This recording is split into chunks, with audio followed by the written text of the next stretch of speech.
Hi friends, welcome back to Shivani crazy talks. Hi friends, మీ యొక్క like, share, subscribe అనేది మాకు చాలా ప్రోత్సాహాన్ని ఇస్తుంది. కాబట్టి ఇలాంటి మరెన్నో వీడియోస్ కొరకు ప్లీజ్ మా ఛానల్ని సబ్స్క్రైబ్ చేసుకోండి. మా పాలేరుతో మొక్కజొన్న చేనులో. హాయ్ ఫ్రెండ్స్, నా పేరు పద్మ. నాకు 25 సంవత్సరాలు. నేను పట్నంలో చదువుకొని పల్లెటూరికి వచ్చాను. మాది చాలా పెద్ద కుటుంబం. అందులో జమీందారుల వంశం కావడంతో మా ఇంట్లో చాలామంది పనివాళ్ళు, పాలేరులు ఉండేవారు. మా పొలాలు, బావి చూసి చాలా రోజులవుతుంది. నేను మన పొలాలు చూడ్డానికి వెళ్తాను నాన్న అని అన్నాను. ఇప్పుడే వచ్చావు కదమ్మా, ఒక 2 రోజుల తర్వాత వెళ్ళి చూడులే, కొంచెం విశ్రాంతి తీసుకో అని అన్నారు మా నాన్న. ఇక చేసేది ఏమీ లేక సరే అని ఇంట్లోనే ఉండిపోయాను. 2 రోజుల తర్వాత బావి దగ్గరికి వెళ్దామని, మా పాలేరుని తోడుగా తీసుకువెళ్దామని అనుకున్నా. అతని పేరు వెంకట్. తనకి 22 సంవత్సరాలు ఉంటాయి. నాకంటే వయసులో చిన్నవాడే కానీ నాకంటే పెద్దవాడిలా కనిపిస్తాడు. చూడ్డానికి దిట్టంగా ఉంటాడు. వెంకట్కి వాళ్ళ ఇంట్లో వాళ్ళు తొందరగా పెళ్లి చేశారు. బరువు బాధ్యతలు పెరిగాయి. ఇక ఇద్దరం కలిసి మా పొలం చూడ్డానికి వెళ్తున్నాము.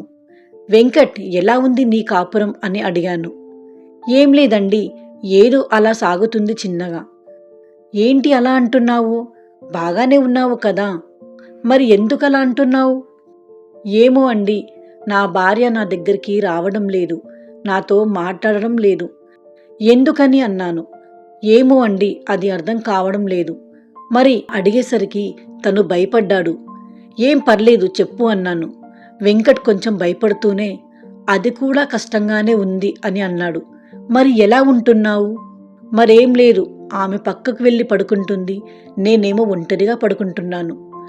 అయ్యో పాపం, ఎందుకు నీతో అలా అని అలా మాట్లాడుకుంటూ బావి దగ్గరికి వచ్చాము. బావి దగ్గర కొంత మొక్కజొన్న చేను, కొంచెం పొలము, మరికొంత పత్తి చేను వేశారు. నేను అంతా తిరిగి చూశాను. వెంకటేమో పొలం పని చేస్తున్నాడు. కొద్ది సమయం తర్వాత అతని దగ్గరికి వెళ్ళాను. షర్టు విప్పి బనీన్ పైనే తన పని తను చేసుకుంటున్నాడు. అలా చూడగానే కండలు తిరిగిన దేహంతో బలంగా ఉన్నాడు. ఒక్కసారిగా అలా చూసేసరికి నాకు ఏదోలా అయ్యింది. నా ఒళ్ళు జల్లుమన్నది. వెంకట్, ఏం చేస్తున్నావు అని అడిగాను. పొలానికి నీళ్లు పడుతున్నాను. అవునా అని. మొక్కజొన్న పొత్తులు కాల్చి పెడతావా అని అడిగాను. తింటారా అండి? అవును, చాలా రోజులవుతుంది అవి తినగా అని అన్నాను. సరే పదండి, కోసుకుని వద్దాము అని మొక్కజొన్న చేలోకి వెళ్ళాము. తన దగ్గరకు వెళ్తున్నాను. అతను దూరం జరుగుతున్నాడు. ఇద్దరం చేను లోపలికి వెళ్ళాము. నాకు భయంగా ఉంది. దగ్గరికి రా అన్నాడు. ఎందుకు ఎందుకు భయం? నేను ఉన్నాను రండి అన్నాడు. నాకు భయం వేస్తున్నట్టు నటించసాగాను. తన దగ్గరికి వెళ్ళి కండలను పట్టుకున్నాను. గట్టిగా ఉన్నాయి.